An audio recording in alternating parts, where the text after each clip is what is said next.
భోగోలు మండలం కడనూతల గ్రామంలో నిన్నట 7:30 గంటలకు రాత్రి జరిగిన సంఘటన గురించి ఈరోజు బిట్రగుంట పోలీస్ స్టేషన్ నందు హాస్పిటల్ ఇంటిమేషన్ మేరకు ఇరు వర్గాలపైన కేసు నమోదు చేయడం జరిగింది.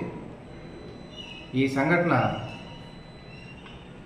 అక్కడ ఉన్నటువంటి పరిస్థితుల దృష్ట్యా చుట్టుపక్కల నివాసిత యోగ్యమైన ప్రాంతంలో అక్కడంతా ముళ్ళకంపలు ఉండడం చేత, పాములు పుట్టులు తిరగడం చేత ధనుంజయ అనే అతను నివాసి దాన్ని క్లియర్ చేయడము, దానికి పక్కింటి అయినటువంటి నాటకరాణి బాబు అడ్డుకోవడము, సదరు విషయంపై ఇరు వర్గాలు ఒకరినొకరు దుర్భాషలు ఆడుకోవడము.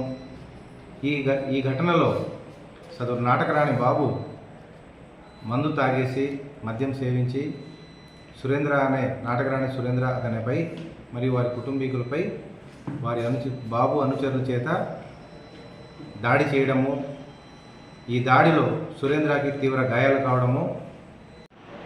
ఘటన జరిగిన వెంటనే పోలీసు వారు ఘటనా స్థలానికి వెళ్ళి జరిగిన పరిణామాలన్నీ తెలుసుకొని మళ్ళా ఇది పునరావృతం కాకుండా అక్కడ పోలీస్ పికెట్ ఏర్పాటు చేయడం. ప్రస్తుతానికి గ్రామంలో సమస్య ప్రశాంతంగా ఉన్నది.